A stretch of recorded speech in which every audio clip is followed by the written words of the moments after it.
It's nice to be with you, and I hope that we'll have a worthwhile and informative discussion this afternoon on ethics and the code of conduct for estate agents.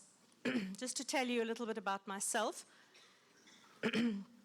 I've been with the Estate Agency Affairs Board as the claims manager for the past year. Previously, I was in the legal department, but I qualified in law with an LLB at the University of Natal, as it then was, many years ago, after which I joined the Department of Justice, practiced first of all as a prosecutor and then as a criminal and then civil magistrate for more years than I care to remember. Following that, I went into practice as an advocate in private practice for about 10 years and find myself now with the board.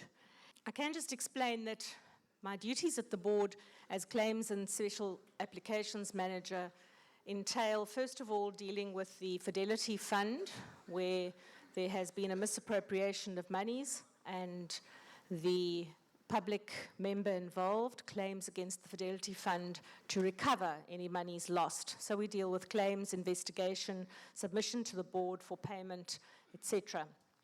The other part, which affects you much more directly, which falls within my department, is the Section 27 applications section. And many of you may have been involved in getting approval for an FFC to be issued where you had submitted a late audit report, or the audit report which you had submitted was not compliant, and therefore you were disqualified. Now, when I joined the department in October last year, there were over 20,000 agents who were blocked for failing to comply with audit report requirements. Now, as you can imagine, nobody anticipated that situation. And it was extremely difficult for us to get into a position as a matter of urgency to be able to deal with those expeditiously and get as many FFCs issued as possible. Now, between October and June of this year, we had unblocked around 12,000 of those 20,000 agents. I can mention that not all 20,000 are practicing agents, and therefore we will not have had applications for some of them, and some of them will obviously not require FFCs.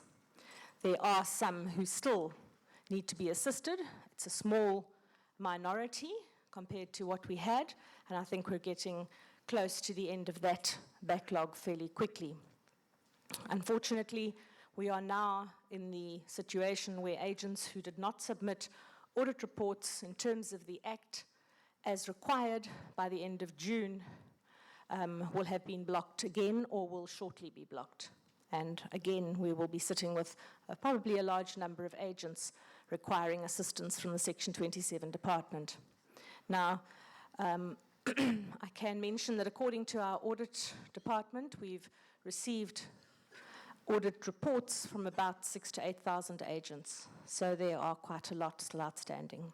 So if you've had a problem, please send an email to the Section 27 department at the EAAB, and somebody will be assigned to assist you in that regard. Right. To move to the discussion today, you should each have a booklet, which is your learner manual. You'll find an outline of what we're going to cover in it. We'll find also some place to take notes. We'll be discussing most of the aspects contained therein, and a time permitting, of course. And do feel free to put in notes of whatever you consider to be important or relevant to yourselves.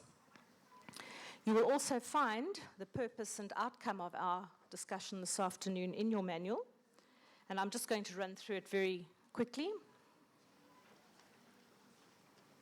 Our object is to become familiar with the concept of ethics in a business environment, to understand the difference between legal and moral ethics in the professional environment, and to become familiar with the provisions of the Code of Conduct. Now, you'll see as we continue why ethics has anything to do with the Code of Conduct and why I'm talking to you about it. Why questions of morality, ethical behavior, right and wrong, have anything to do with what you do on a daily basis. You will also, hopefully, by the end of this afternoon, have a better understanding of the ethical basis of some of the laws governing the profession of an estate agent. We'll also be gaining an understanding of the need for ethics in a just and equitable society. Now, you will be aware that the laws in our country are now governed by the Constitution of South Africa, which puts ethical behavior, concepts of fairness, equality, and rightness into the realm of the law. And that's what we will be discussing. And then finally, we're going to gain an understanding of the requirement for ethical practices in the estate agent's profession. Those employment opportunities which are traditionally regarded as professions rely to a great extent on ethics. Attorneys, auditors cannot do their job if they don't have an ethical basis to their practice and the way they behave, and the same applies to estate agents. And so our object is to be able to discuss this, see why it's important, and see how the governance requirements which apply to estate agents are applicable to us, and what we're doing right and what we're not. Just to mention, you will find exercises in your manual. You'll also find questions to be answered. You'll find learner details page. This booklet is also designed for those type of workshops where we have a small group and where a POE or portfolio of evidence is required for credit. Please note that is not the case in this instance, so you can ignore any requirements for a POE to be submitted or for you to complete your learner guide and submit it to anyone. You're welcome to add to it, to make your notes in it, to ask any questions which you consider to be important or relevant, but you're not required to put in your details and submit it to us for purposes of this workshop, and you will receive your CPD points without that. Right. First thing we're going to look at, and I'm going to, sorry, I did omit to move the slide along, so as we've discussed purpose and outcome, we'll move on to the next one, understanding legal and moral concepts related to ethical conduct of estate agents. And we're going to talk about here why morals are relevant to our business. How does morality relate to legality? And for us, that's a very fundamental question with a very important answer. The Code of Conduct is a law. It is enforceable not only by our courts, but by the board as well, in terms of the Act. And our entire Code of Conduct is based on moral behavior and concepts of morality or right and wrong. So let's look at the difference between the two and how they affect us. Morality, first of all, is behavior which is morally acceptable to a society or to a specific community. Legality, on the other hand, is behavior which is acceptable in terms of the laws applicable to a society. So what is the difference? Well, perhaps the best example is our homegrown one. Most societies and morals consider that discrimination on racial lines is immoral and unacceptable. And yet, under the apartheid regime, it was legal under the law. In fact, it was also enforceable under the law. And there we have the difference. So the conclusion that we come to is morality and legality do not always agree. They should in an ideal environment. But in most instances, you will find some difference between what society in general considers to be right and what the law says is right. There were also some differences between morality and legality. The first is the consequence. A perpetrator of any immoral act is not generally accepted by society. It doesn't mean that they can be punished by a law. It doesn't mean they're going to go to prison. But they may be ostracized. Society may not like them and may not be comfortable associating with them. Some of you may have experienced a situation where a group of estate agents in a community or a specific town or city have an unwritten agreement between them that if one agent refers business to another agent, that agent will receive some sort of ex gratia percentage or payment or advantage as a result of the referral. There's no law that requires that. There's no formal contract that requires that. But it is accepted amongst the group as fair and right.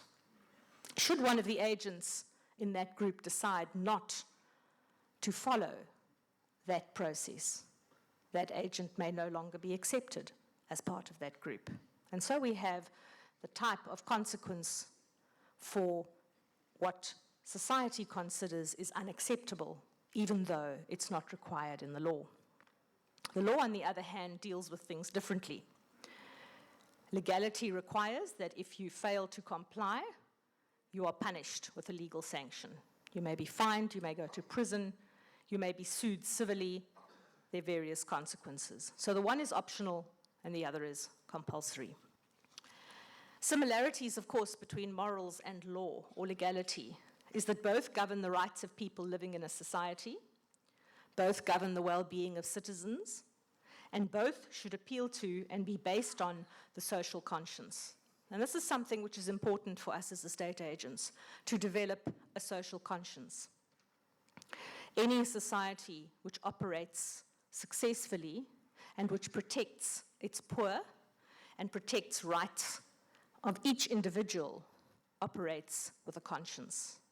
And that's why our code of conduct has taken ethical and moral requirements and made them law. All right, we also monitor legality. Morality is not easily enforceable, and so we don't presume to decide what people should do in their own personal lives, unless it comes into contravention with the law. And so we then monitor legal requirements and whether people behave in such a way as the law requires them to. It is enforceable, and therefore a code of conduct requiring moral behavior is enacted as a law. We're also going to just very briefly touch on the concept of absolute versus relativity. And this is an interesting concept in our law, and many of you will have experienced it on a daily basis.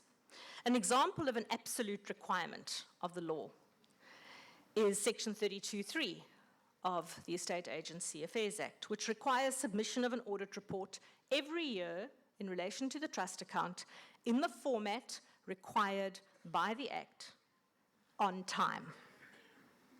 This applies whether your dog dies, whether your auditor gets sick, whether you go away on holiday, whether there's some good reason why the auditor didn't know that the format had changed. And none of those aspects or any other excuse compliance with that requirement of the Act. So it's cast in stone. There is no discretion. Submission, irrespective of circumstances, is required. On the other hand, relativity is a concept which applies in the law in some instances. And an example of this is, in terms of the Act, if a claimant claims from the Fidelity Fund for misappropriated monies, which they've suffered damages as a result of the theft or loss of, the board has a discretion to grant interest on that money. It's not a requirement, but it is a discretion. And interest on the money will be granted when it is paid out based on a number of different circumstances. For example, the board may say, well, you're a body corporate. You failed to check for 3 years what was happening to your money. In fact, you didn't even have your books audited. That is considered to be contributory negligence. And so you are, in fact, to a large extent, the author of your own downfall. Therefore, we will not pay you any interest. We will pay you your claim and nothing more. We may have a situation which is quite different, where a person has used all due diligence as required, and due to lying, falsification of documents, etc., an agent has made off with their money. In instances such as that, the board will be a lot more amenable to granting interest. So this is a relative concept, and it's a relative duty. Perhaps that explains a little the difference between absolute requirements in our law and relative requirements. So it's necessary for us to discuss some moral concepts which have become law in the Code of Conduct and to ensure that we understand them and see why they are necessary. Now, if you don't know the Code of Conduct and you don't understand it, you're not going to be in a position to implement it. Knowledge is power. Knowledge gives you the ability to act in a way which allows you to know that you need not worry that somebody's going to come back and say to you, please appear before a criminal court in terms of a summons on X date for failing to comply with a provision of the Estate Agency Affairs Act. You're also not going to get a request from the board to say you must appear for a disciplinary hearing for failing to comply. So it gives you power, it gives you confidence, it gives you ability. All right, let's look at some of the relevant ethical and legal concepts and how they relate to our professional ethics. Now, these concepts, I'm not covering all of them. There are a long list of them in your manual. If there are any that I don't cover that you particularly would like me to mention, I'm happy to do that. But the ones that I'm going to talk about are the ones which are either contained in the Code of Conduct or they underlie certain of the provisions of the Code of Conduct. And you will find it difficult to implement those provisions if you don't understand some of the underlying concepts of law. Right, the first one, integrity. You'll find integrity referred to in Section 2 of the Code of Conduct. Integrity is the moral strength to do the correct thing, even when it's not in our material interest. Okay, now that's a concept which I think we as estate agents find a little difficult. We're obviously there, we're in the business of making money. That's why we do what we do. Okay? We need to be able to differentiate between a situation where we are doing our job and we are behaving without moral fiber or integrity. And we'll talk about that a little more in due course. A mandate, item 2, you'll all know that this is an authority to act in a professional situation, and it's contained in Section 3 of the Code of Conduct, and there are a great number of requirements for particularly sole mandates, which agents must comply with. Sole mandate is number 3, as we've talked about. We'll go into that when we look at the provisions of the Code of Conduct in a little more detail. But particularly sole mandates attract many duties, and compliance with those duties is compulsory in terms of the Code of Conduct. All right, a contract, item number 4. A contract is a binding agreement, rather. It doesn't have to be written, can be oral, except that when we're dealing with property or sale of property, contracts must be written because there's an Act of Parliament which says so. The Alienation of Land Act says that a contract for sale of property, and this is immovable property, is not valid unless it's reduced to writing. But contracts in general, whether written or oral or verbal, can be equally enforceable. An oral or verbal contract is only more difficult to prove, so it's not a good idea in most instances. Right, item number 5, duress. And this is a word you'll also find in the Code of Conduct. It's unlawful force of some kind causing someone to act in a certain way, which removes their freedom of choice. It's a legal concept and applies in a number of instances in our law, and duress negates a contract. So a contract which is signed under duress is not an enforceable contract in terms of our law under normal circumstances. We'll talk about duress when we get to the Code of Conduct a little more. Item 7, freedom of contract. This is the right recognized by our law of contract to bind ourselves in a contract which acts to our prejudice or is not in our interests. And a contract is not unenforceable for that reason. An example is, you are selling a house for a seller. He wants R1 million for it. You get him R1 million. The house is sold. registered in the purchaser's name. The seller then discovers that his house was actually worth 2 million. He's acted to his prejudice, to his detriment. He was entitled to more for his property. He chose to contract and sell the property for 1 million rand. That is enforceable, and the contract is not void or voidable simply for that reason. The next concept, undue influence. This is similar to duress, except there's one difference. The one entails force, the other one doesn't. Undue influence is equally unacceptable behavior in terms of our code of conduct, and it is unlawful persuasion to act in a certain way. We're going to look in the code of conduct what the code of conduct considers to be unlawful in respect of influence. All right, we all know about commission, any remuneration for services. You will be aware that Section 34A provides that no agent may receive commission or any remuneration in any form if he's not in possession of an FFC at the time that the services for which he is compensated was rendered. That's Section 34A for your notebook. All right, transfer of property. Now, this is an interesting one because ownership of property only occurs on registration in the name of the new owner. And this is unlike any other property, most ordinary property, most movable property, in terms of which transfer occurs either on payment or on delivery. Okay? So in that instance, our contracts and our transfer of ownership is quite different. All right, let's look at number 13, a trust audit report. What is a trust audit report? And what's the difference between a trust audit report and audited financial statements contained in number 14?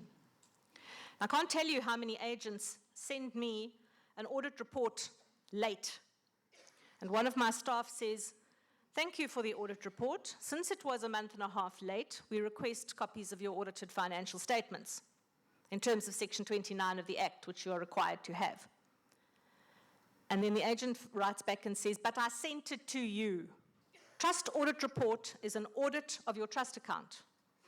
Section 32 requires it to be done annually within 4 months of your financial year end. It has to be done by an auditor, not an accountant or a bookkeeper, and it has to be done in the format which the Act prescribes, not in any other format. It's not a bunch of your bank statements for the year. It's not a copy of your books. It's not a copy or a reconciliation of your trust account. It is an audited report where your trust account has been audited by an auditor registered with IRBA and has been submitted on time.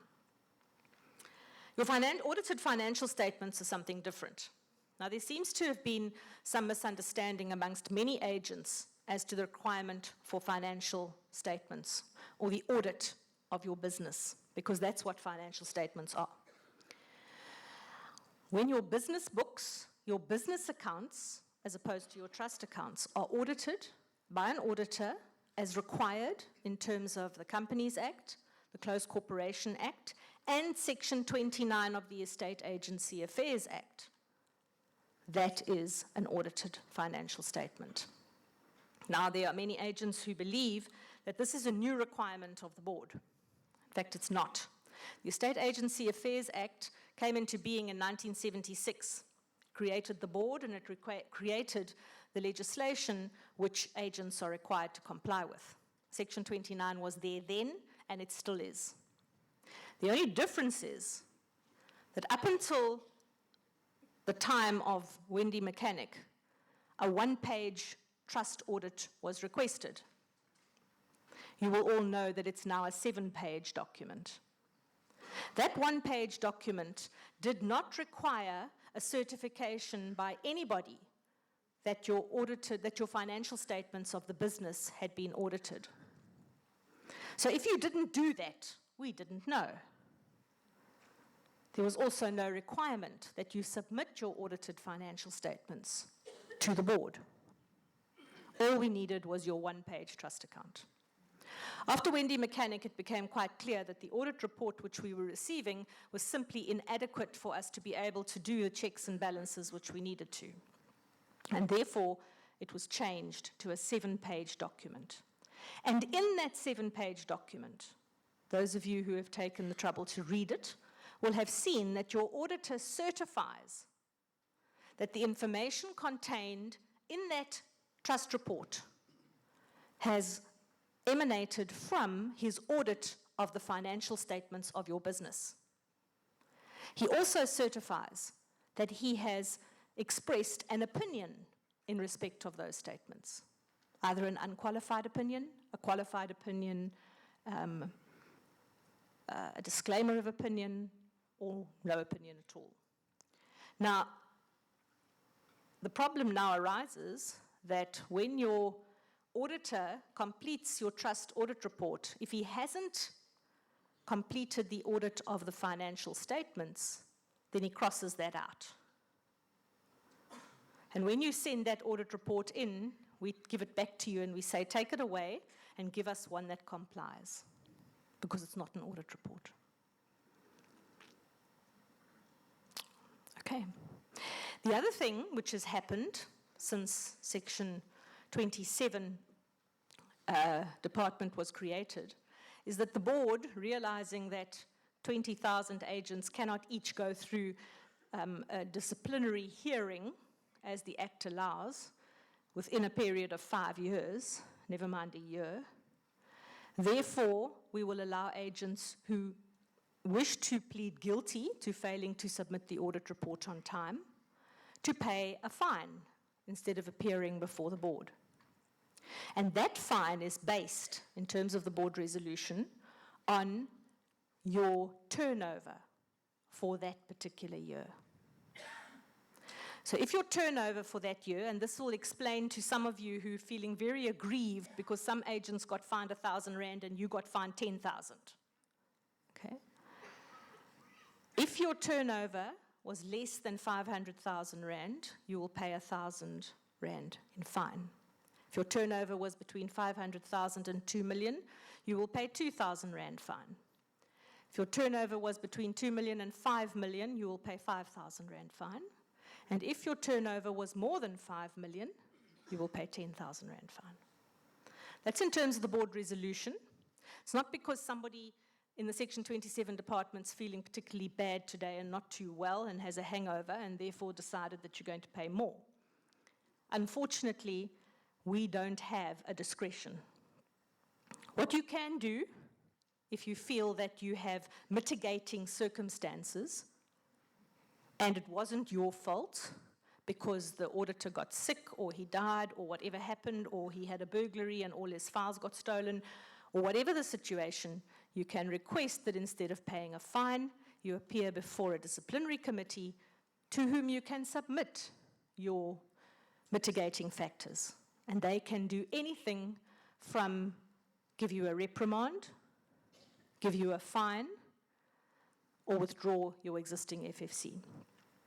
And the fine, which can be imposed by a disciplinary committee of the board, is 25,000 rand per count.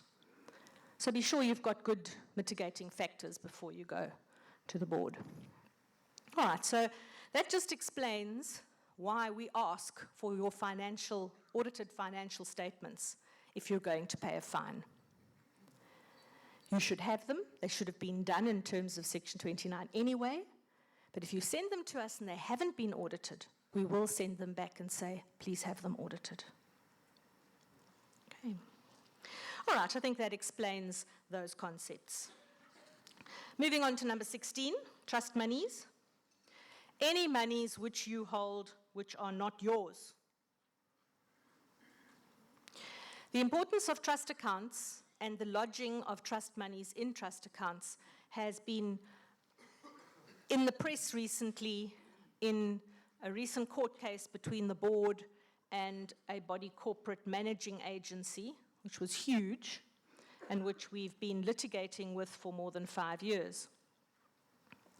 Some of you may recently have read the judgment of the Honourable Judge in the matter, who found in favour of the Estate Agency Affairs Board after a long process. Just to give you some of the background in this particular instance, the body corporate managing agent had a huge turnover of several million rand in trust monies every month. There were trust accounts, but not all trust monies were being lodged in the trust accounts.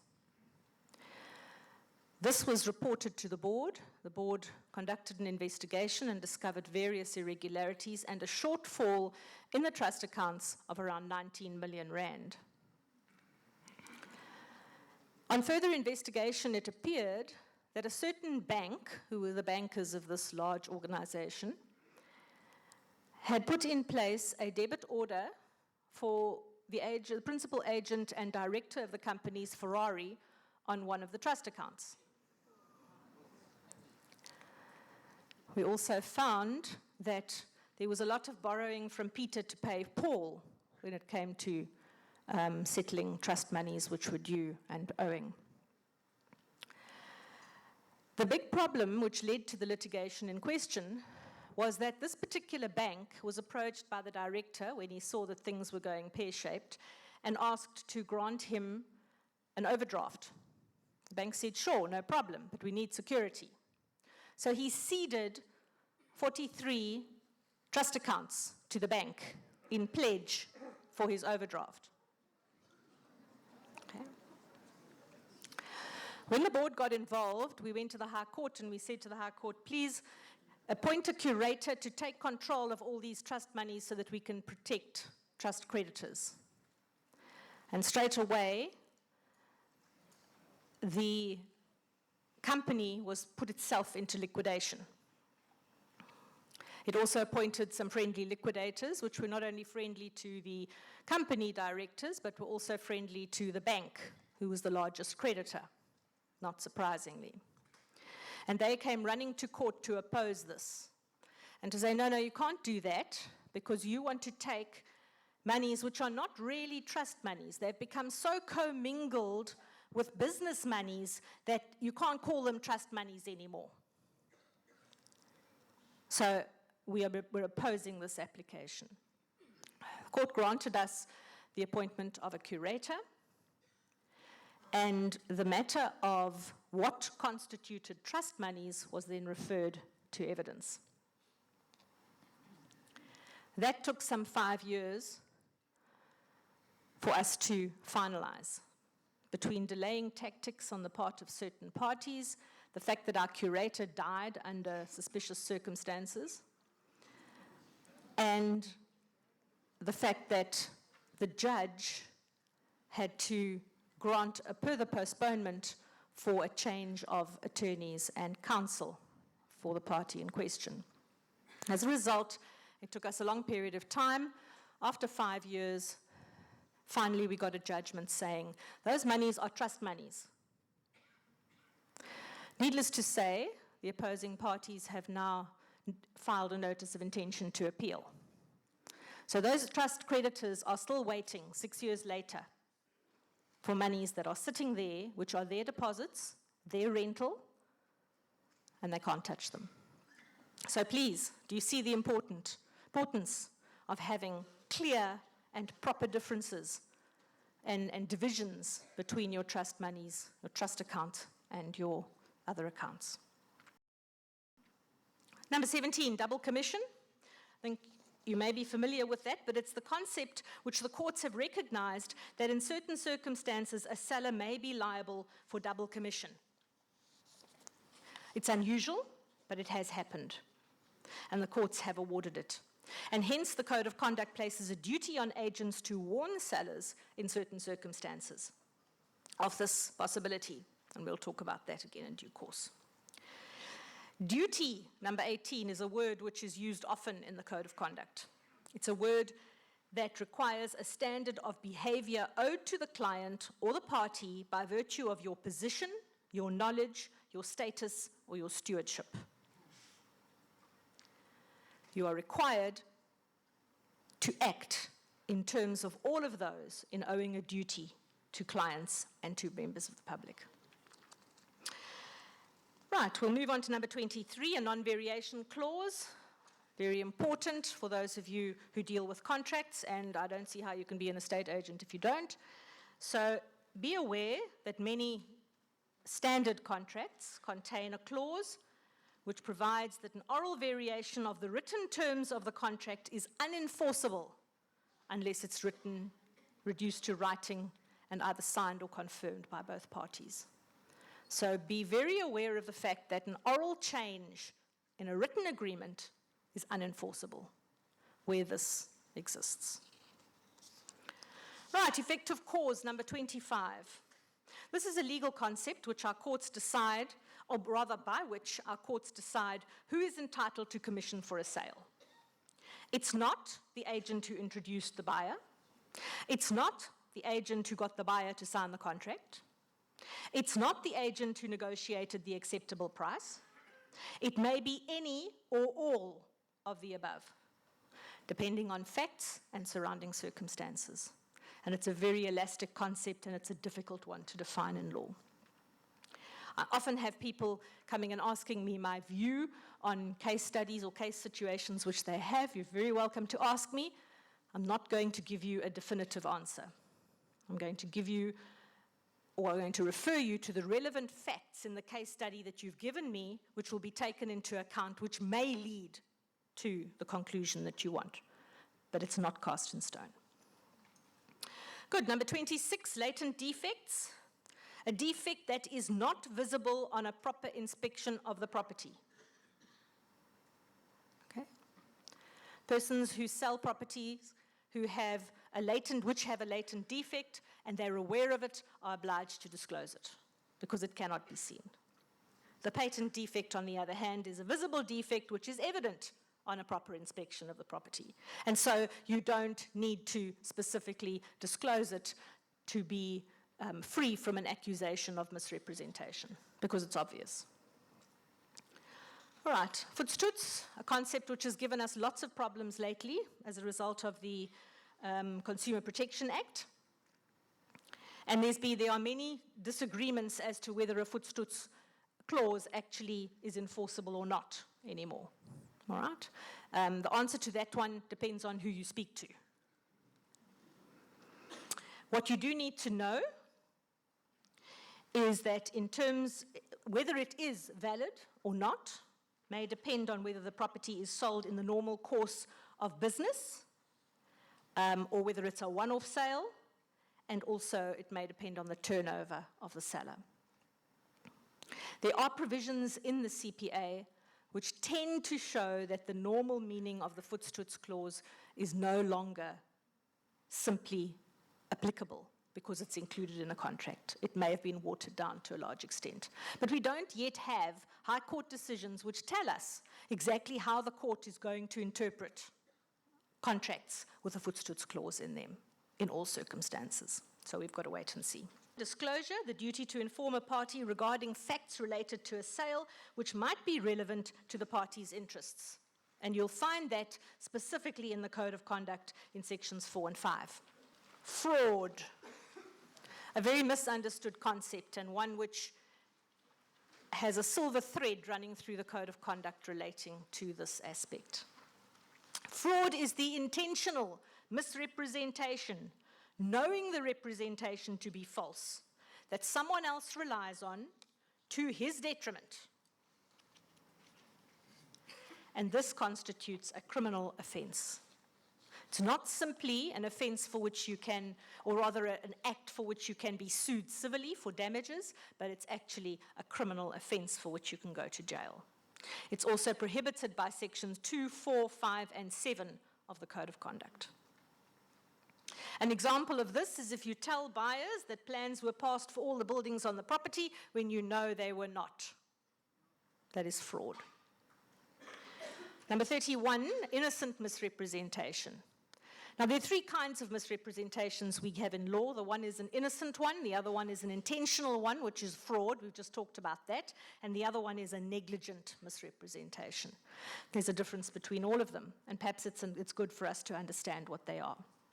We've talked about intentional or fraud. Innocent misrepresentation is best explained by way of an example. This is where a false statement is made in good faith, believing that it is true.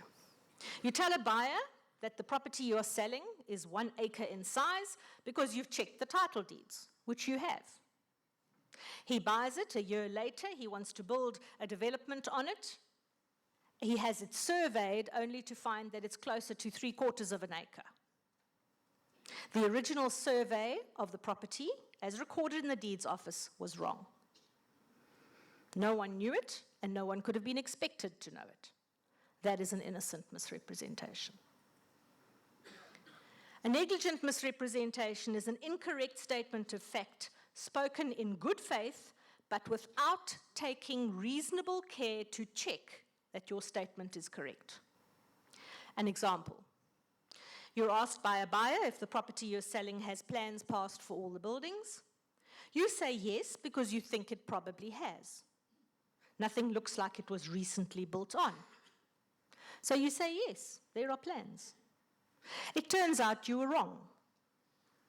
You were negligent. You didn't know there were no plans, but you made a representation of categorical fact when you had not checked to see if what you were saying was correct. And so you were negligent. And that brings us to the concept of negligence, which is number 33. And negligence is a concept which applies in most professions and more to estate agents than many others. Negligence is the failure to exercise the reasonable care to be expected of a person in your position, in your circumstances. So there is a standard expected of you, you fail to exercise care or to act within the expectations of that standard. And we're going to talk a little bit more about it when we go on to the next few items, which is reasonableness, the bonus parte familias, and bonus mores. All of these have some input in negligence. Reasonableness is the first thing we need to understand, and this is what is acceptable as a standard of care and behavior on the part of the common man by the common man. That's the common man with common sense and with reasonable prudence. Now that's all very well and good, but bearing in mind that common sense is not so common anymore, it's not always agreed. But that is the standard of testing which is used in our law to establish whether you behaved negligently or not. The bonus parte familias is the legal standard which comes from our old Latin Roman law. It's a Latin term, which means the good father or the good citizen and what he would do in the circumstances. He is the bonus parte familias. He has reasonable foresight. He is reasonably prudent. He takes reasonable risks, and he exercises reasonable care. And that is the standard on which our law of negligence is based. The bonus mores are the good morals of a society, in other words, acceptable behavior of that society. At one stage, it was considered that gambling was contra bonus mores, or against good morals, and therefore a gambling contract was unenforceable in our law. It was immoral. Obviously, things have changed, and it shows us how the morals of a society change and develop. All right, bona fide, number 37, means in good faith. Number 38, public interest. And this is something you'll find used a lot in the Code of Conduct. The well-being of the common man. A duty is imposed on estate agents to safeguard this in Section 2 of the Code of Conduct. So it's interesting to note that you don't only have a duty of care in respect of your client, you also have a duty of care in respect of the public interest or the common man. Right, we'll move on then to number 42, prejudice, which is that which is detrimental to somebody. Number 43, damages, which is loss, and that's usually actual loss for your purposes. You cannot sue someone for damages if you didn't lose or suffer any loss. Okay, just because you're outraged or unhappy doesn't mean that you actually lost anything. Number 44, confidential. Something else that's included in our Code of Conduct. It's that which is not for general communication, and a duty is imposed in Section 10 in that regard. Right, so we see why we need to understand these legal and moral concepts to be able to act and comprehend the code of conduct with which we are obliged to comply. You will see in your manual that you have a copy of the code of conduct for reference purposes, and we're going to look at it in a moment in relation to some of the important aspects. First of all, a little background to the code of conduct. What is the code of conduct? Is it somebody's good idea on what we should be doing? Is it a voluntary agreement that we all join in and we can all withdraw from if we feel like it? No.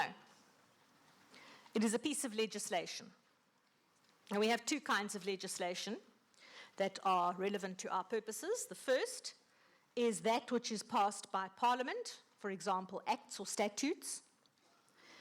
And the second is what we call subordinate legislation. And subordinate legislation is that legislation which is empowered by an act. In other words, the act says the minister may pass regulations in terms of this act in order to do the following. Okay? Regulations, practice notes, prescribed forms, all those enacted where they have been authorized by an act. Okay? And that is what the Code of Conduct is.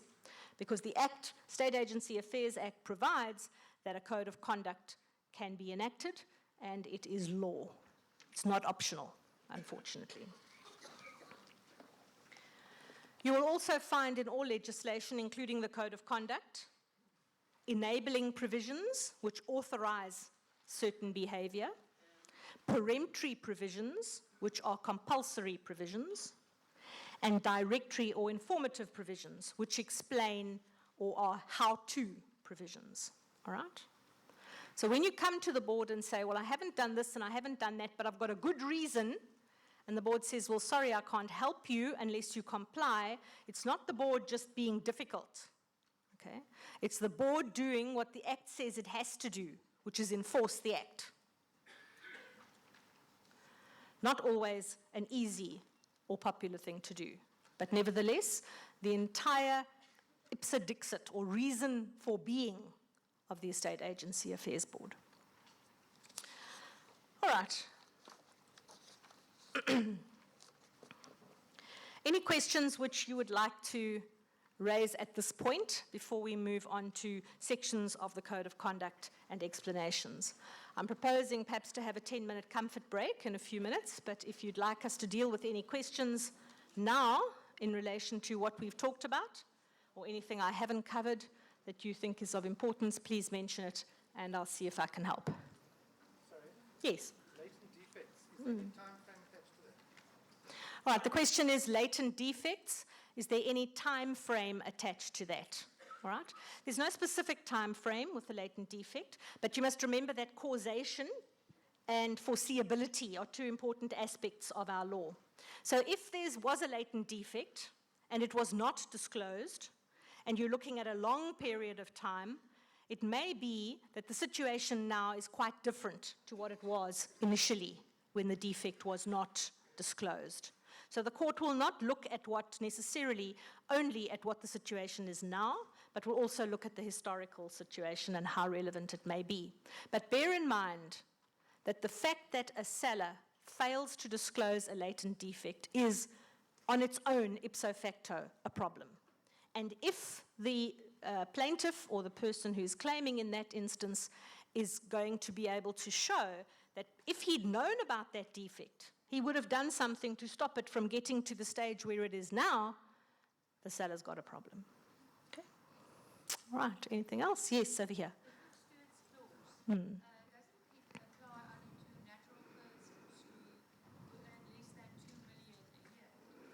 It depends on the turnover. Yeah, it's related to turnover and it relates to natural persons. The problem with the Voetstoots clause is that even if the person earns less than 2 million or has a turnover of less than 2 million a year and is a natural person, there may be elements of a Voetstoots clause which are still unenforceable in terms of the CPA. And there are many jurists who believe that that is the case. So I'm not giving you a definitive answer on that. Specifics of the Code of Conduct for Estate Agents. Right, Section 1, definitions. All right, Section 1 in the Code of Conduct says, for a definition of an estate agent, go and look at the Act. Okay, and the reason it does that is because the definition of an estate agent in the Act is huge. It goes on for several pages. Okay, it talks about every single thing that you as an estate agent might ever want to do. And it makes you an estate agent if you do those things. All right? The same thing applies with businesses, marketing of businesses, and business brokers are also included as estate agents for purposes of the Act.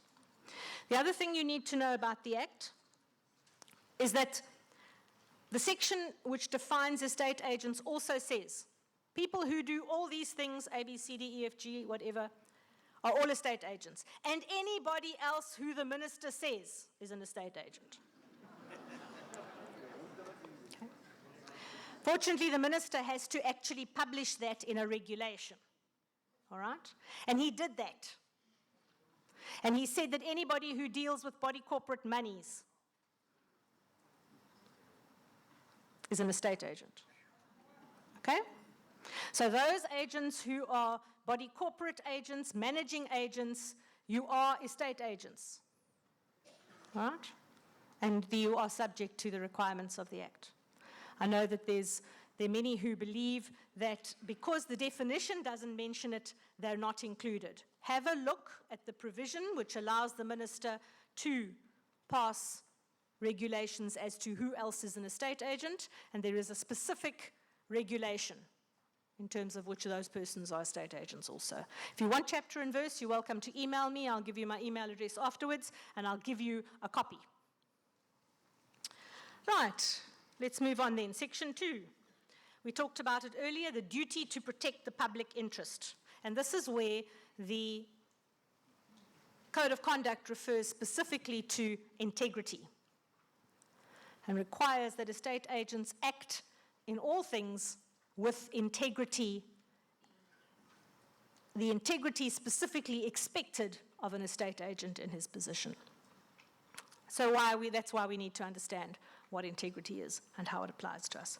It's a very wide concept, and unfortunately what you think is acting with integrity might not be what somebody else thinks is acting with integrity. Okay? That's why the board has to decide where there's a dispute. And if there is a complaint, the board is convened of an advocate, an independent advocate who's not employed by the board, and 2 estate agents in good standing. So you decide for yourselves, basically, what is acceptable and what isn't. And the advocate applies the law. Right. Included in the duty to protect the public interest, we have the duty to protect clients with due regard to the interests of other parties. Okay, which means that you cannot assist your client at all costs and act unfairly to other parties in the circumstances. You're also required to exercise the degree of care and skill which somebody in your profession is expected to have. In other words, you are required to act without negligence. If you say that you know something, you are required to be able to advise that person in accordance with your knowledge so that it's not to their detriment. It's also, in terms of this section of the Code of Conduct, a requirement that you comply with all the provisions of the Act. Now, in the Act itself, there's a provision, Section 34, which makes it a criminal offence not to comply with the Act. So technically, if you don't submit your audit reports on time, you can be charged criminally. Okay, the board's not going to go and lay a criminal charge against you unless you've stolen all the trust monies at the same time. But technically, it is an offence. All right? So non-compliance with the Act is an offence. And non-compliance with the Act is also a disciplinary matter in terms of the Code of Conduct. All right, another important aspect of this provision, the duty to protect the public interest, is the requirement that we as estate agents do not act in any way which is discriminatory of anybody else, not on any basis at all. Okay? That includes financial discrimination, racial discrimination, educational discrimination, and no discrimination against foreigners. Here we need to be careful, because FICA requires us to exercise due care when it comes to foreign persons paying monies, and we need to make sure that they comply with FICA requirements. That doesn't mean we have a right to discriminate against them. Okay? Right. Section 3, mandates. A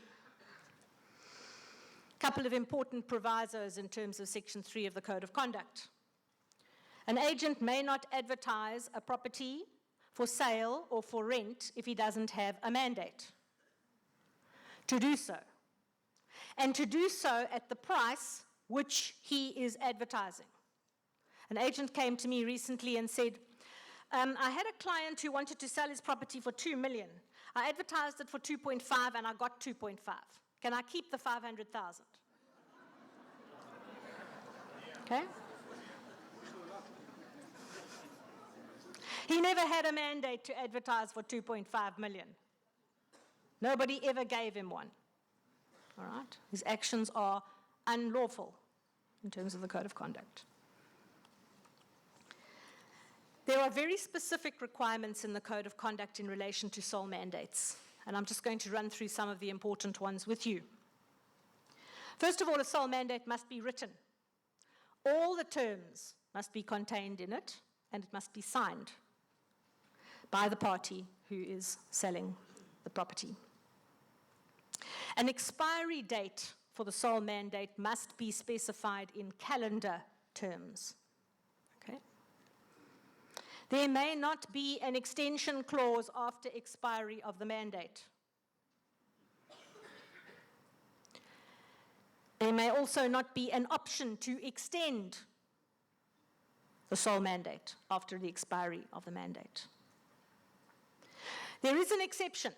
You can do some of these things if you contain them in a separate written document, apart from the mandate, completely separate and distinct, in terms of which you provide a written explanation as to why it's necessary that this is in the mandate.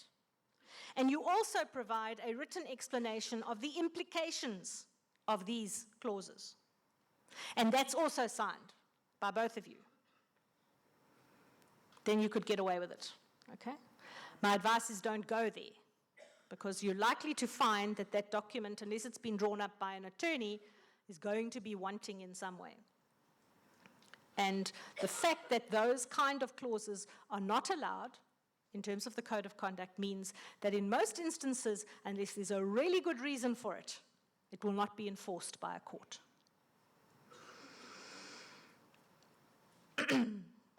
Also note, no power of attorney may be contained in a sole mandate document without a similar proviso. Also, Section 3.6, there may not be a clause in the contract which allows the agent, and this, by the way, is a contract of sale that it's referring to, it's not the mandate. So there cannot be a clause in a contract of sale or rental in terms of which the estate agent can have a sole mandate to market or rent that property after this contract expires. Does everybody understand that? This was a question which has come out at many of these presentations and discussions. And people have said, well, what? Why not? Yes, we can. No, I'm sure we can. That Section 3.6 specifically prohibits that situation. Okay? No misrepresentation in relation to a market value of a property is allowed. Now bear in mind, what did we talk about in relation to misrepresentations? Okay? We talked about three kinds: innocent, negligent, and intentional. Now obviously an innocent misrepresentation you can do nothing about because you don't know you did it. in the first instance. You don't know what you said is wrong. A negligent misrepresentation or an intentional misrepresentation is covered by this section. So if you go and give a value of a property by doing this,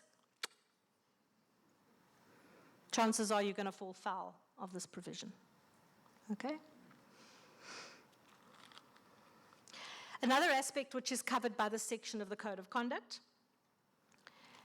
an estate agent cannot find himself in a position where he has a conflict of interest between his clients or between himself and his clients. Now, what's a conflict of interest? This is something very important for governance, for good governance. It's the reason why a minister cannot award a tender to his brother-in-law. Okay? Well, he's not supposed to. The fact that he does all the time is beside the point, but yeah, okay? That's the idea, because it's a conflict of interest.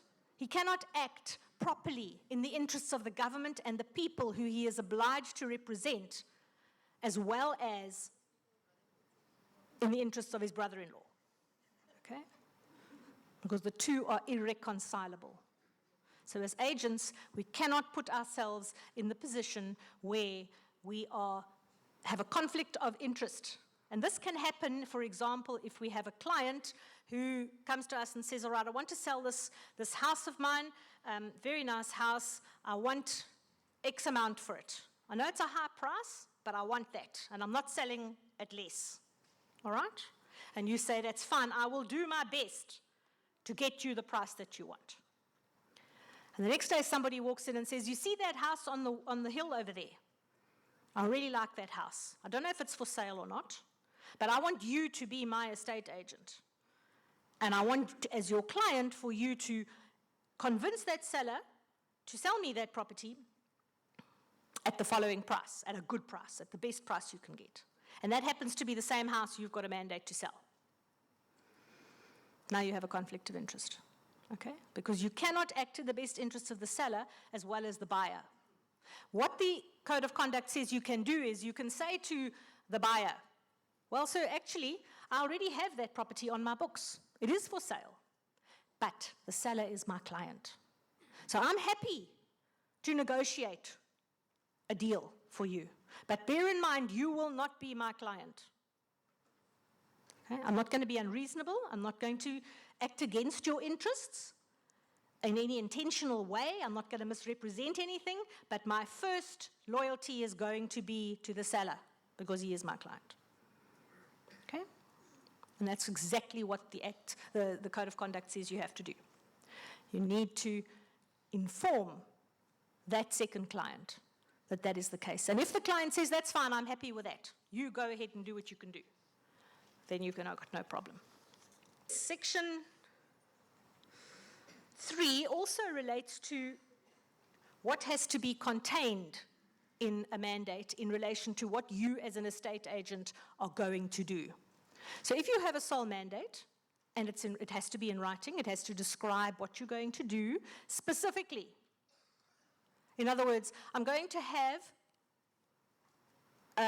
some open days. Okay, I'll have one a month, or I'll have 2 a month, or whatever. Okay, so that your client knows what to expect. Okay, and you do 1 in 3 months, and he says, I'm not happy. And you say, well, that's how I deal with the sole mandate. Okay, that's not what he expected. All right, he needs to know what he's expecting. So you need to put into your sole mandate what your duties as the sole mandate holder entail. Okay? And that is required by Section 3 of the Code of Conduct. Right, the other proviso in terms of this Code of Conduct in this particular section is that those requirements of your duties or those setting out of your duties must be contained in a clause which is in the same font as the rest of the document. Now that sounds like a very strange thing to put in a Code of Conduct requirement. Okay, let me explain to you why. When I was still acting in the civil court as a magistrate, a matter came before the High Court where Diners Club sued Mr. Hoffman. Diners Club were offering credit cards, as most of you will be aware. And Mr. Hoffman was a director of X company. And he decided that as a director, he wanted the company to get a credit card so that the staff could buy what they needed for various things. And so he got the application form, filled it in, signed it in the name of the company, put out that he was the director and he was acting for and on behalf of the company, sent it in, the company got its credit card. 5 years later, Mr. Hoffman left the company was bought out by somebody else. It then went bankrupt, and Diners Club didn't get paid. So it sued Mr. Hoffman. And Mr. Hoffman said, go away. I'm not the director. It's got nothing to do with me. Anyway, it was issued to the company. It wasn't issued to me. And Diners Club said, aha, wait. Have a look at clause 3.4.2.8a. And you will find something which says that you, who signed for and on behalf of the company, also bind yourself personally, jointly and severally with the company for the debts of the company. And Mr. Hoffman said, I said, what? And so he said, no, that's not fair. I'm going to court about this. And so it went to court. And Judge Leiby, as he then was, who was seized with the matter, in his judgment said that this particular clause was written in font which was not designed to be read without the aid of a magnifying glass.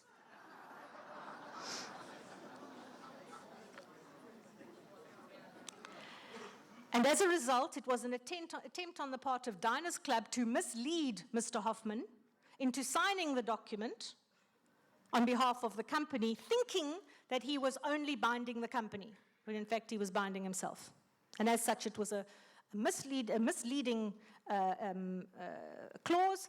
It was not brought to his attention. They had a duty not to put a clause in there which he didn't expect and which he might not have known about. And therefore, he was not held liable, and Diners Club had to pay his costs. So you see the importance of the size of font. Right, let's move on to section 4, disclosure. Right, 4.1.1, the duty to disclose information that is or should reasonably be within the knowledge of the agent. Okay, so please, ladies and gentlemen, when you're operating, when you're telling people about a property, you have a duty to disclose any information that you have which might be relevant to the purchaser rather, which is within your knowledge or which should be within your knowledge. Okay, and here we're back at negligence, okay, and the reasonable man, and all those airy-fairy questions around that, okay? So you have to then sit and think, okay, do I need to tell him about that? Could it be relevant to him? I don't know it for a fact, but maybe I should know it, okay? Questions you need to ask yourself. And you need to disclose those aspects which should be or are within your knowledge and which might be relevant. So bear in mind that willful ignorance is not an excuse. All right, another important aspect of disclosure. The business that you market under has to be properly disclosed and defined. Okay? So you cannot call yourself Quick Sell and put that on your contracts and on your cards, business cards, and everything else without disclosing that Quick Sell is actually Joe Soap trading as Quick Sell, okay? Or ANGPTY Limited trading as Quick Sell, okay? Why? Because if there's a dispute between you and whoever you're dealing with, they need to know who to sue. Okay? You might not want them to know, but unfortunately, you're obliged to let them know. And that has to be contained on your documentation so that they're aware of it. Similarly, with a franchise, if you are operating under a franchise, the Code of Conduct says you have to disclose that you're operating in the name of a franchise, and the name of your entity as such has to be set out, all right? Because if you're marketing as Rawson's, your client is going to serve a summons on Rawson's head office, and Rawson's head office is going to say, go away, I don't know you. Okay? We've never dealt with you. Right? The fact that it was Rawson's pofadder was another problem, and he needs to know who in Rawson's pofadder he has to proceed against. Right. Frequently, inspectors find these difficulties with that provision when we inspect agents. Many of the contracts are not correctly set up. Many of the cards are not correctly set up. And bear in mind, ladies and gentlemen, that it can have an effect on your civil liability. Because if you have a closed corporation and you give a client a card in the name of a trading company, and you say, "Hi, I'm so-and-so from Quicksell," you may be creating the impression that that person is contracting and dealing with you personally. And a court may hold you personally liable instead of deciding that the CC is actually liable. So you can lose your house or whatever. Okay? So that's important.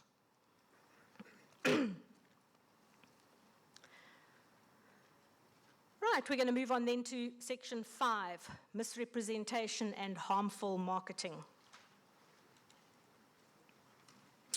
Marketing relates to what? Adverts, flyers, discussions on TV, putting up a sold sign, any of those aspects, anything by which you market or represent your company as carrying out estate agency affairs and business. Okay? And the important aspect of this section is that we as estate agents do not create an incorrect impression by that which we do and say. Because if we do, we fall foul of this particular section of the Code of Conduct. It is essential that we create correct impressions when it comes to our books, our names, our accounts, what our adverts say, and that they are not misleading in any way, which could affect the public interest. Similarly, use of trade names, which are very close to other well-known trade names, are prohibited. Okay? So you can't call yourself Pam G Properties and hope everyone thinks that you're associated with Pam Golding. Okay? That's the kind of misleading representations which the Code of Conduct is talking about. Similarly, section 5.7 talks about offers and what constitutes an offer to purchase. And in fact, it defines it quite nicely. An offer to purchase is a written offer signed by the offeror, which is a bona fide offer to purchase. All right, bona fide, we said, was in good faith. All right? So in other words, you cannot, as an estate agent, go to somebody and say, all right, please just fill in this offer, just so that I can go back to them and show them that your offer is very low, so they won't accept yours, and the two of us are going to get together here, and we're going to make sure that he accepts the other offer. When he accepts that and he decides, all right, well, he's prepared to drop his price, I'll give you $5,000. All right? Collusion. Misrepresentation, okay? Bona fide offers, real offers, okay? We can't do anything like that. The provision of the Code of Conduct also states that we must present those offers which qualify. We have to. We can't decide not to. So the only time we don't present an offer is if they are not an offer in terms of what the Code of Conduct says an offer is. In other words, they don't qualify. Or alternatively, our client has expressly instructed us not to present that offer. If he said to you, I don't want any offers under 2 million, don't bring them to me. Well, then you comply with his instruction. Right. Okay, for sale and sold boards. Okay, they may be put up if you have the consent of the owner and what you put on that board is true. It's not a misrepresentation. So you can't put up a for sale board that says sold when it's not yet, you don't have a signed contract of sale. Okay? You won't believe it, but agents actually do that. Good, that's Section 5, misrepresentation and harmful marketing practices. Bear in mind that our protection of the public interest is safeguarded in terms of the Code of Conduct because we deal with people from all walks of life. We deal with people who have no idea how to sign a contract. They don't understand what a contract means. We also deal with people who are extremely well-versed in the legal requirements of a contract. And we need to ensure that the service that we provide is adequate for their purposes, for each and every one of them. Section 6, offers and contracts. We are required as estate agents to present competing offers fairly. Now, what does that mean? Okay, it means that because you've got a friend who wants to buy the house, you don't hold back the other offers or spill your coffee all over them so they look like a mess and he can't read what's actually been offered, and put yours on top, or your friends on top. Okay? You present fairly, equally, with equality. Also, amendment of contracts. Okay, now, this is something that is of critical importance to us as estate agents. You have an offer to purchase, you take it to the seller, you say, this is the offer, that's how much he's offering. The seller says, yeah, okay, signs it, goes home, phones you that night and says, hang on just a minute, just put in there special provisions, I'm taking the pool pump with me. Okay? Make sure you put that in the contract. Don't do it. Okay? That is fraud. It is a fraudulent, intentional misrepresentation because that is not the offer that was signed by the original offeror. It is a change in the provisions of that contract. And in law, a counter-offer is a refusal. Okay, so when the buyer, or when the seller rather says, yes, okay, I'll sign it, but I want this and this taken out, he's refusing that offer, and he's making a counter-offer. All right? And you are not authorized to amend a contract that is signed by somebody else. All right? Make sure they come, that you sit down together and you write out an addendum, and you specify why there's a change in some clause, or there's an addition. Alternatively, if you can do it clearly and properly on the original contract, you can do an insertion. But make sure that you are not rendering it unclear, contradictory, because then the court sits with a problem, and the court may not enforce your contract. All right? So no amendment of contracts. Right, interestingly enough, in this section, there's also a duty placed on agents to explain the contents of a contract. Now, many agents feel this is grossly unfair. They're not lawyers. Why should they be explaining contracts? You are not required to be a lawyer. You're not expected to explain in legal terms all the possible implications. What you are expected to do is to explain the meaning. Okay? The basic, clear, ordinary meaning. And in most contracts, that's what the court will go on in interpreting a contract. The clear and ordinary meaning of the words contained in that contract. All right? And this is specifically to assist those less educated and less sophisticated buyers and sellers. We are failing miserably in our job if we get somebody who doesn't speak English particularly well, and who reads English with even greater difficulty, to just sign here. Okay? We're not selling vacuum cleaners. We're selling houses. We are professionals.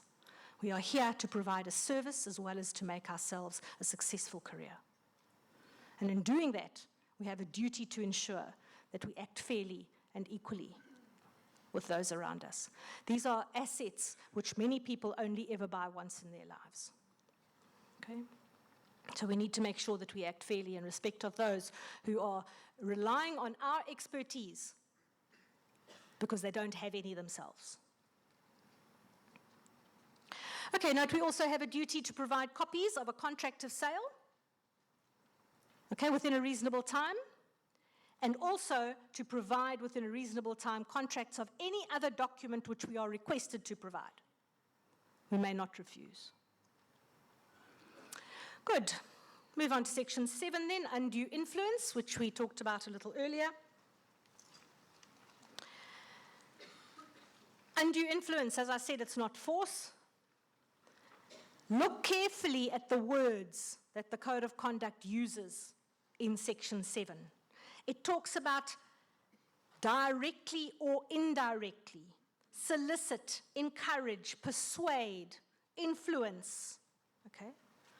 All terms which affect what we cannot do in getting other people to do what we'd like them to do, all right? So unlawful, undue influence may be solicitation, it may be encouragement, it may be persuasion, it may be influence, even indirect. So let's be careful.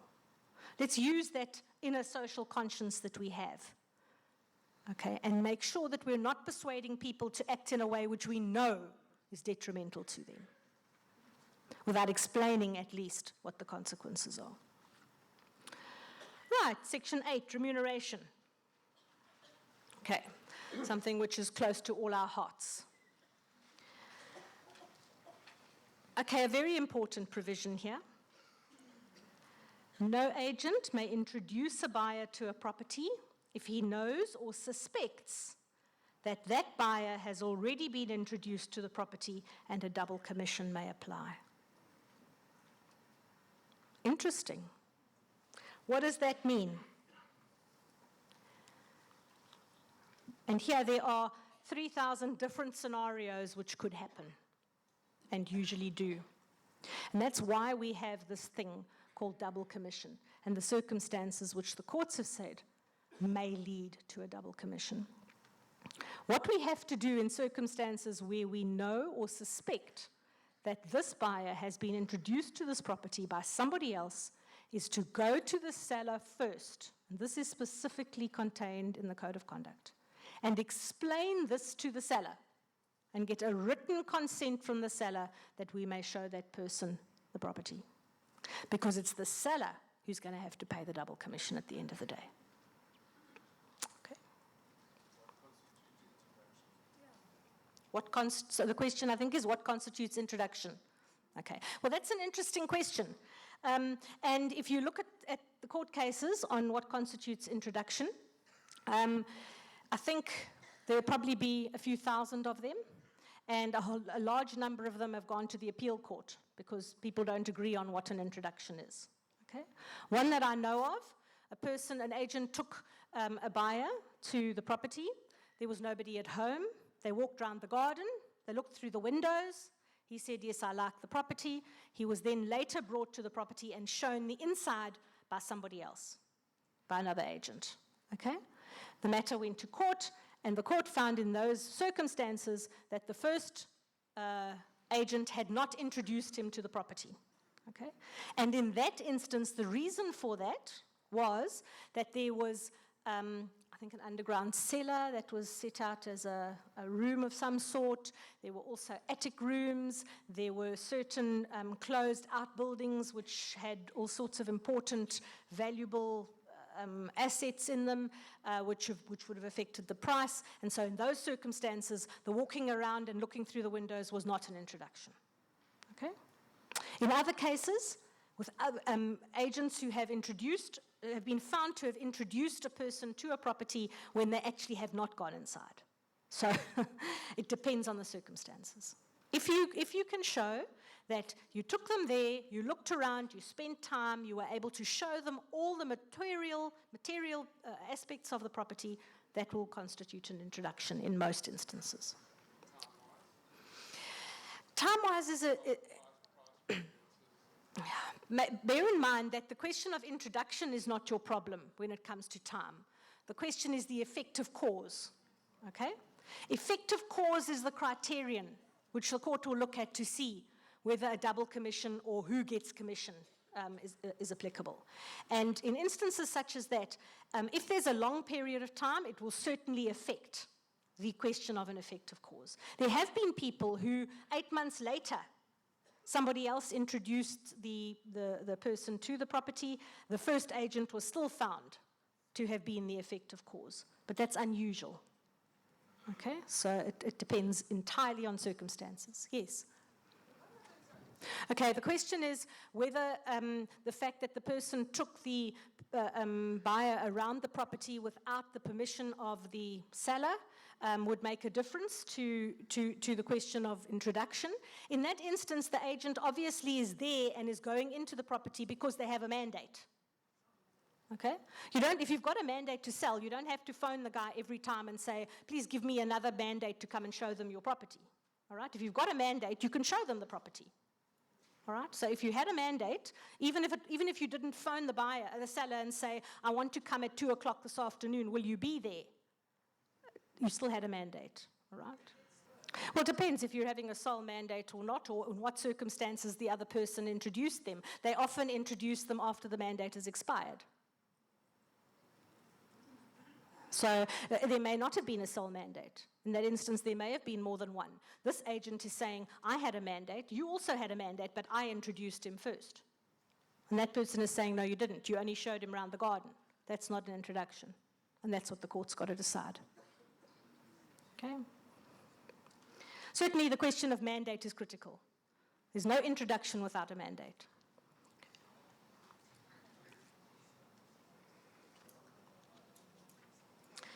Right, we were talking then about remuneration and the question of disclosing to our sellers the possibility of a double commission.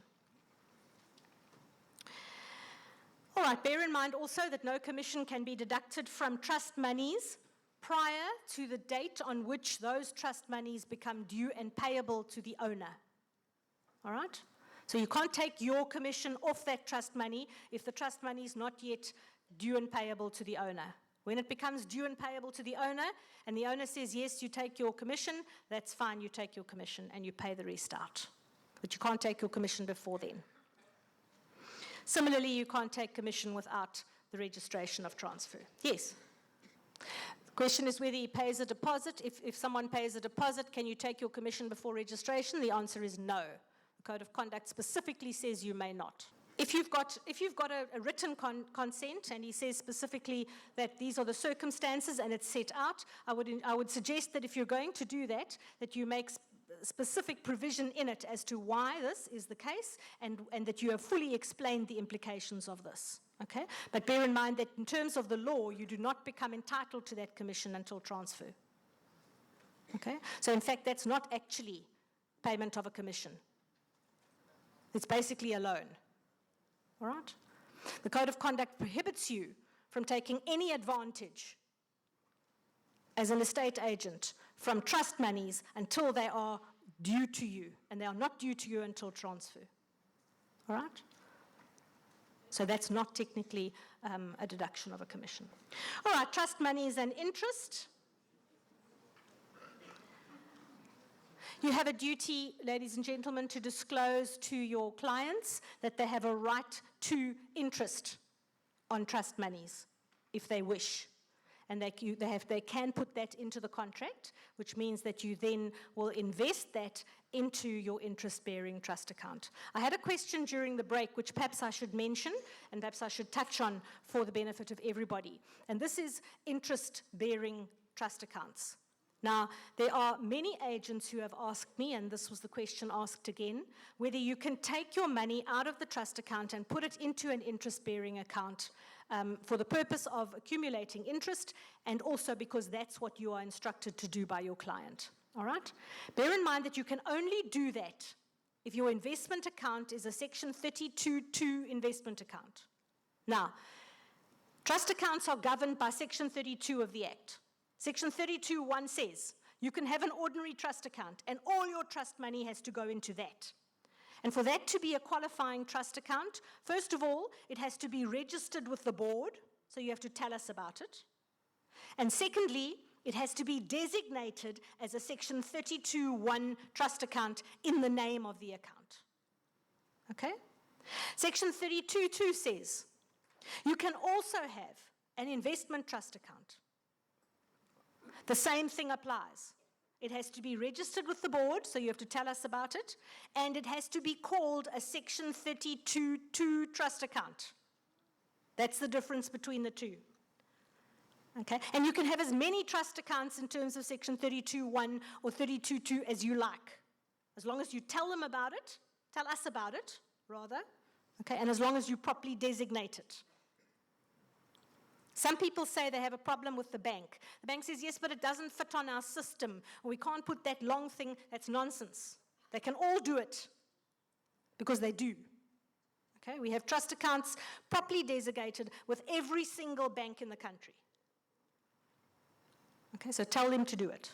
They're obliged to in terms of Section 32(1) and 32(2). Okay?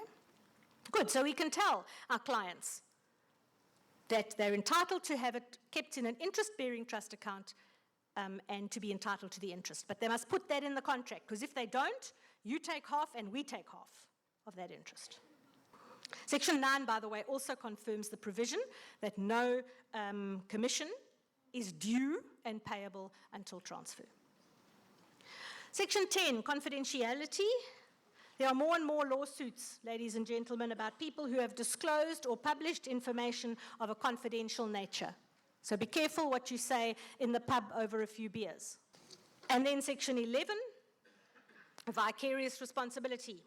Now, this is something that's set out in the Act, but this applies at common law as well. Some of you may have heard of the concept of vicarious liability.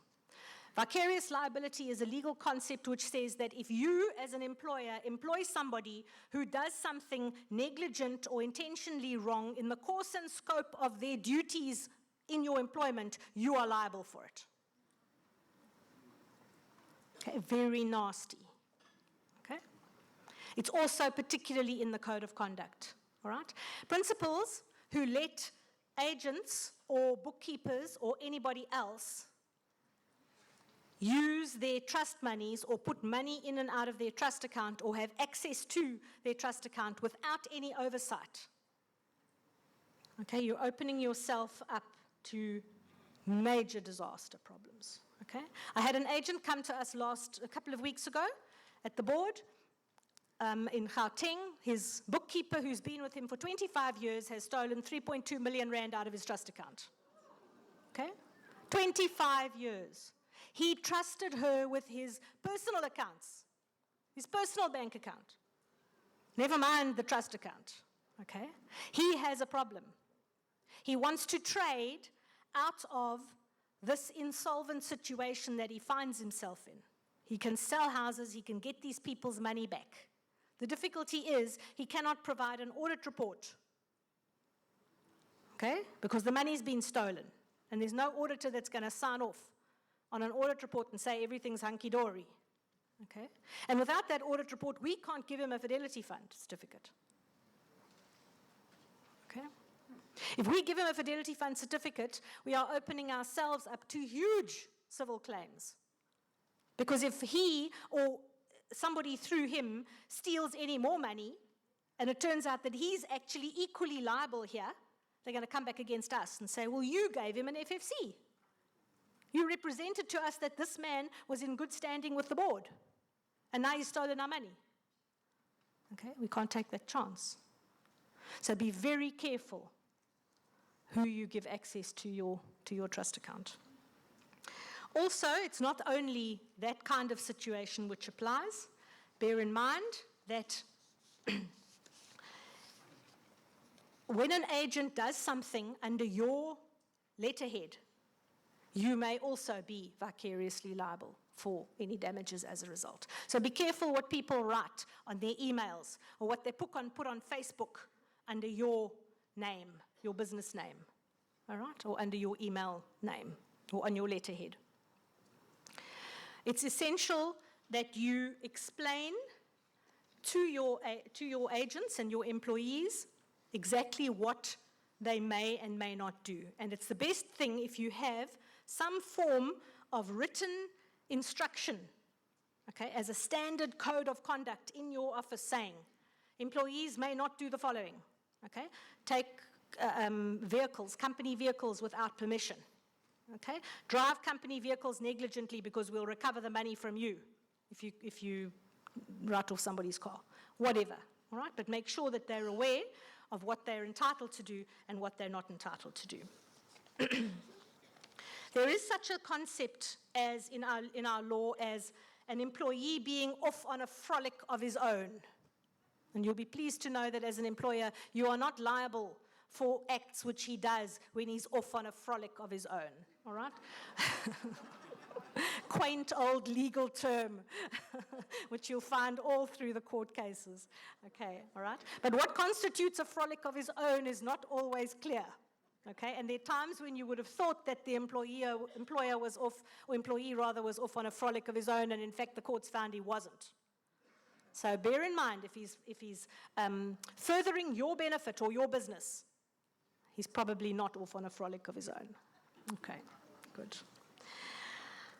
All right, just to sum up then, ladies and gentlemen, you'll see that those are the sections of the Code of Conduct. I'm going to just look at a quick summary of some of the learning points. I think you'll agree ethics are part of the law governing estate agent practices. They are in the Code of Conduct. We need to know them. The Code of Conduct is enforceable and compulsory. It's unfortunately not a voluntary agreement. We are required to act in the interests of the public. We have a duty to disclose honestly. We have a duty to use the required skill which is expected of us. We are also expected to act as professionals and exercise principles of good governance. The knowledge of basic legal requirements and the implications of contract is essential for us to have if we are to do our work correctly. And finally, non-compliance with the Code of Conduct can lead to criminal, civil, or disciplinary action, which we want to avoid at all costs.